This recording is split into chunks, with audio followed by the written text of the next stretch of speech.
வணக்கம், எல்லாரும் எப்படி இருக்கீங்க? நல்லா இருக்கீங்களா? இன்றைக்கி நான் மட்டன் பிரியாணி செய்ய போகிறேங்க. வாங்க எப்படி செய்யலாங்கிறத பார்க்கலாம். நான் 1.5 கிலோ அரிசி எடுத்துருக்கேங்க. அதனால் 600 கிராம் வெங்காயம், 600 கிராம் தக்காளி, பாதி எலுமிச்சம்பழம், 150 கிராம் இஞ்சி, 150 கிராம் பூண்டு, 1.5 கிலோ அரிசி, ஒரு கட்டு புதினா, ஒரு கட்டு கொத்தமல்லி, 300 கிராம் தயிர், கொஞ்சம் பிரியாணி மசாலா, நெய் கொஞ்சம் தேவையான அளவுக்கு, முந்திரி பருப்பு, 10 ஏலக்காய், மராட்டி முக்கு கொஞ்சம், ஒரு 4 நட்சத்திர சோம்பு, கல்பாசி, பட்டை கொஞ்சம், பிரியாணி இலை 2, லவங்கம் கொஞ்சம். லவங்கம் ஒரு 10 போட்டுக்குங்க தேவையான அளவுக்கு. பிரியாணி மசாலா எப்படி அரைக்கணுன்றது நான் இன்னொரு வீடியோவில் சொல்கிறேங்க.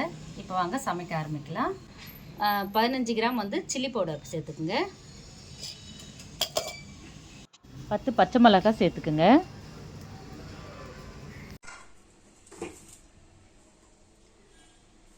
1.5 கிலோ அரிசி எடுத்துருக்கேங்க. அதனால் 1.5 கிலோ மட்டன் வாங்கியிருக்கேன். இதை கொஞ்சம் உப்பு போட்டு வேக வச்சிடலாம். தேவையான அளவுக்கு தண்ணி ஊற்றிக்கலாம். போதும் தண்ணி. தேவையான அளவுக்கு உப்பு போட்டு ஒரு 3 விசில் விடலாம்.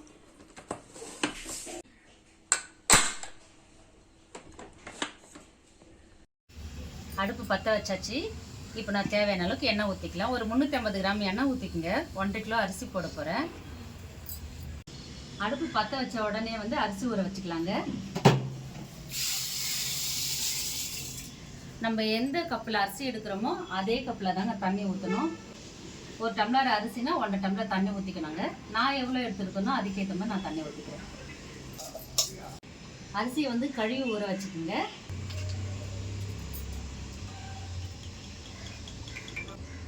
350 கிராம் எண்ணெய்ங்க.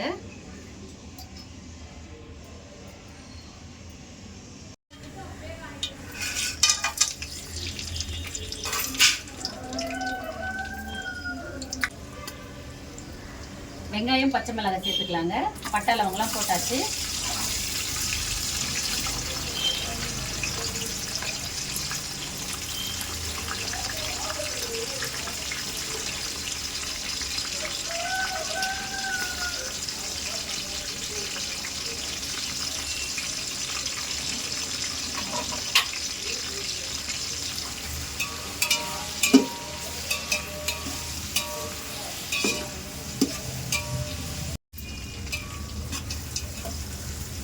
அப்பப்போ இடையில கலரி விட்டுக்கங்க நல்லா.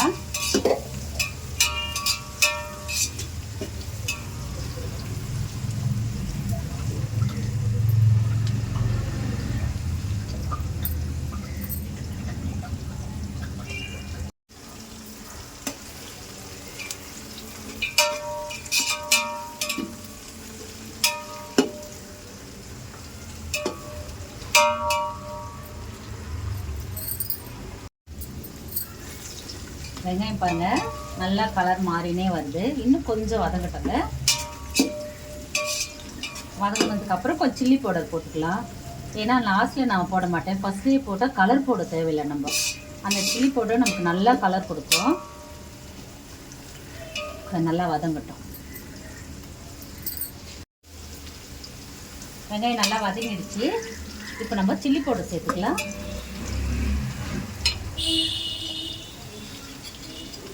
ஒன்றரை கிலோ அரிசி இல்லைங்களா, அதனால் 15 கிராம் சில்லி பவுடர் சேர்த்துக்கலாம்.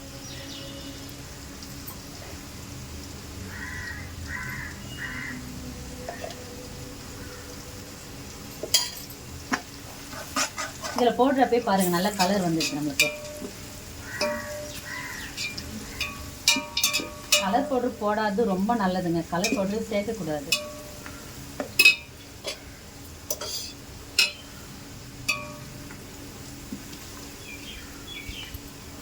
இப்போ இஞ்சி பூண்டு சேர்த்துக்கலாங்க.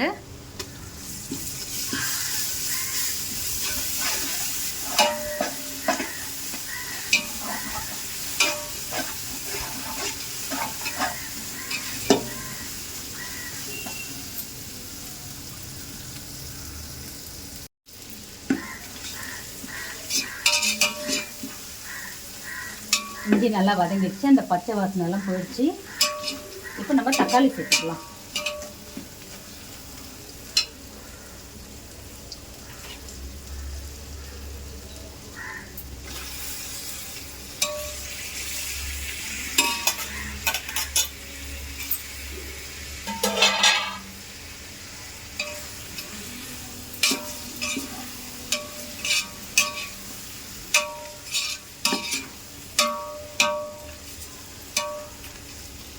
நல்லா வேகட்டங்க.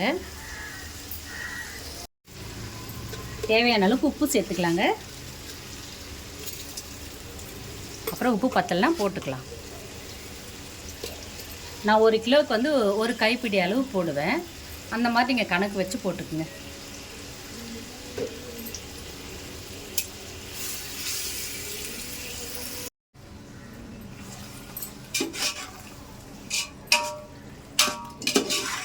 தக்காளி நல்லா வதங்கட்டங்க.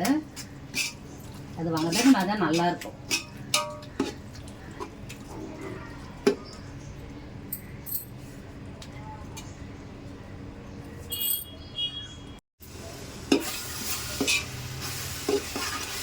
தக்காளி நல்லா வதங்கிடுச்சு. இப்போ நம்ம புதினா கொத்தமல்லி சேர்த்துக்கலாம்.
ஒரு 300 கிராம் தயிர் எடுத்து வச்சுருக்கேன், அதையும் சேர்த்துக்கலாம்.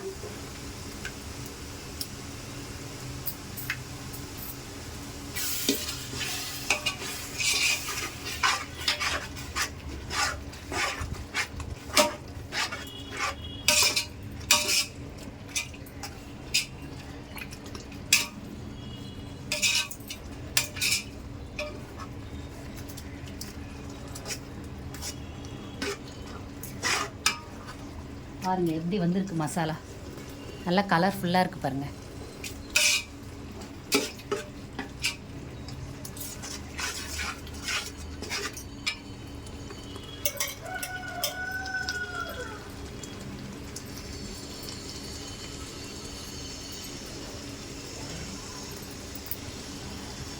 கூடவே நம்ம அரைச்சி வச்ச பிரியாணி மசாலா சேர்த்துக்கலாம்.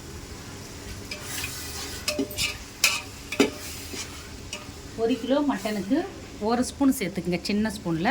இது 1.5 கிலோ மட்டன், அதனால் வந்து பெரிய ஸ்பூனில் 1 சேர்த்துருக்கேன். இந்த மசாலா எப்படி அரைக்கிறேன்றது நான் இன்னொரு வீடியோவில் சொல்கிறேங்க.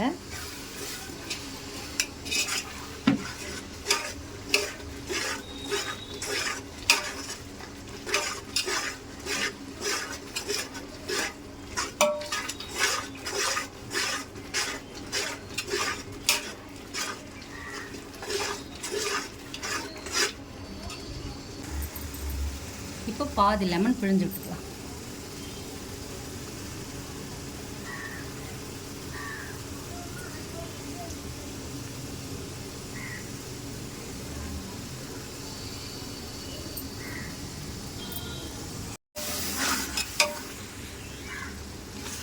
மசாலா நல்லா வதங்கிடுச்சுங்க.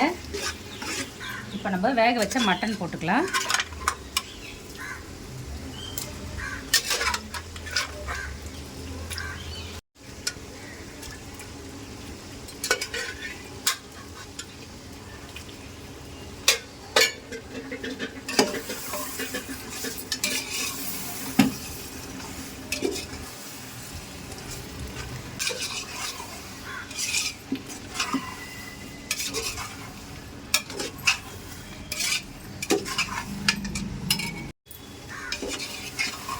பாருங்கள் எல்லாம் நல்லா வதங்கிடுச்சு.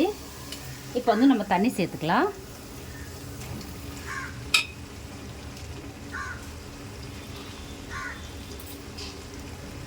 நம்ம இந்த பாத்திரத்தில் தான் நம்ம வந்து அரிசி எடுத்துருக்கோம். இதே பாத்திரத்தில் தண்ணி ஊற்றிக்கலாம்.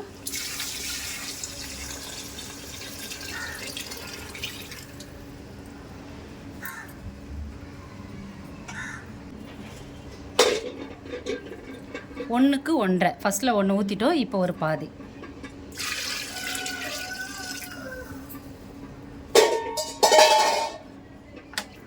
நல்லா கிளறி விட்டுட்டு உப்பு இருக்கா பார்த்துக்கலாங்க.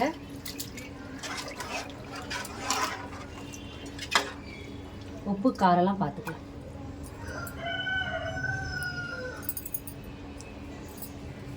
காரம் சரியாக இருக்குது, உப்பு கம்மியாக இருக்குது.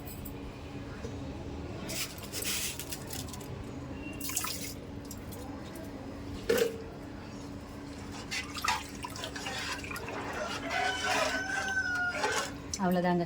நல்லா கொதி வர வரைக்கும் நம்ம மூடி வச்சிடலாம்.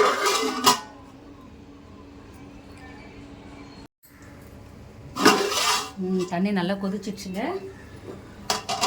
இப்போ நம்ம அரிசி சேர்த்துக்கலாம்.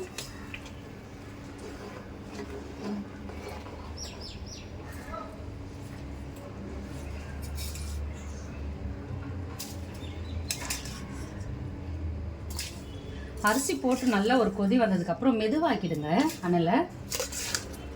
ஏன்னா ரொம்ப வேக வச்சோம்னா தண்ணி எல்லாம் சீக்கிரமாக இழுத்துக்கும், அப்புறமா சாதம் வேகாது.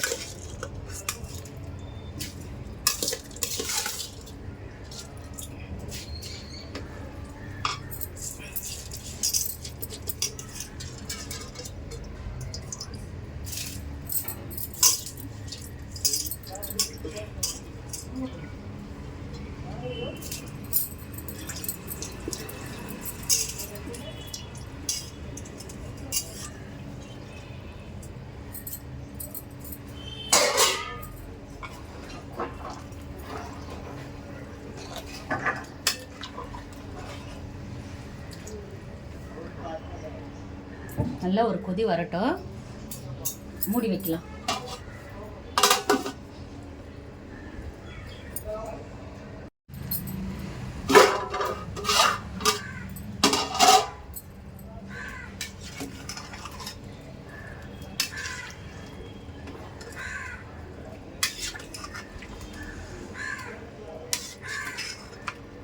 ஒரு கொதி வந்துடுச்சுங்க.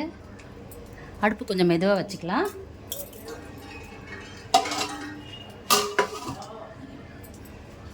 அனல் கம்மி பண்ணிக்கலாங்க.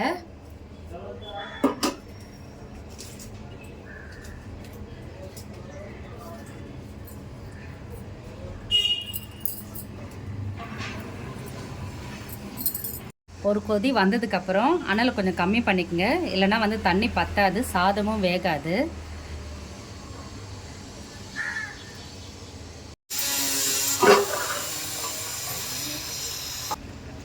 இப்போ டம் போடலாங்க. கரெக்டாக இருக்குது சாதம்.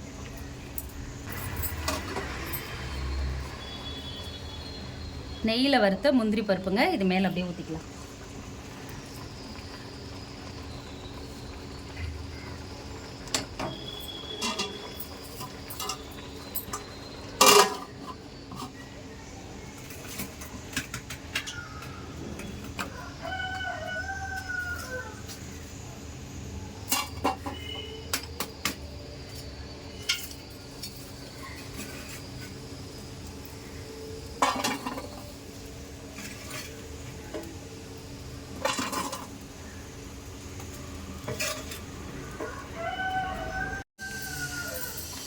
டம் போட்டாச்சுங்க.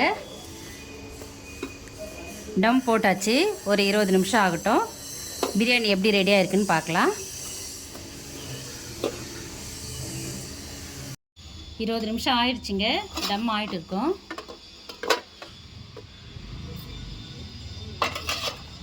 பாருங்க, சூப்பராக ரெடியாக இருக்குது.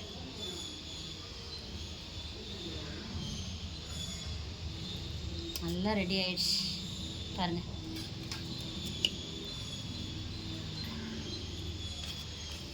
எவ்வளோ சூப்பராக ரெடியாக இருக்குது பாருங்க.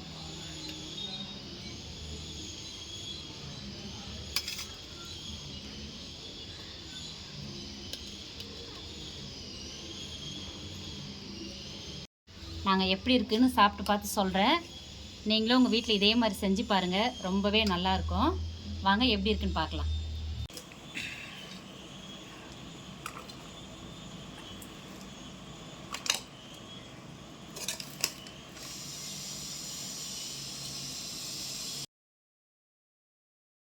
இன்றைக்கி நம்ம வீட்டில் மட்டன் பிரியாணி.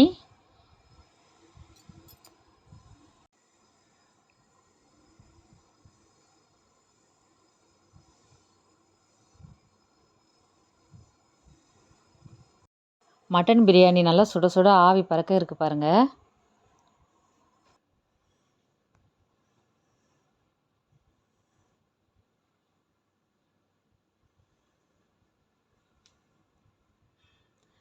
மட்டன் பிரியாணி கூட முட்டை, வெங்காய பச்சடி,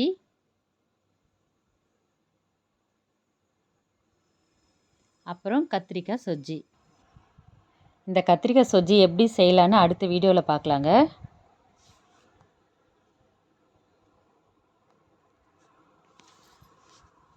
மட்டன் பாருங்கள் எந்த அளவுக்கு வெந்திருக்கு, நல்லா சூப்பராக வந்திருக்கு பாருங்கள். இந்த வீடியோ பிடிச்சிருந்தா லைக் பண்ணுங்கள், ஷேர் பண்ணுங்கள், கமெண்ட் பண்ணுங்கள், மறக்காமல் சப்ஸ்கிரைப் பண்ணுங்கள்.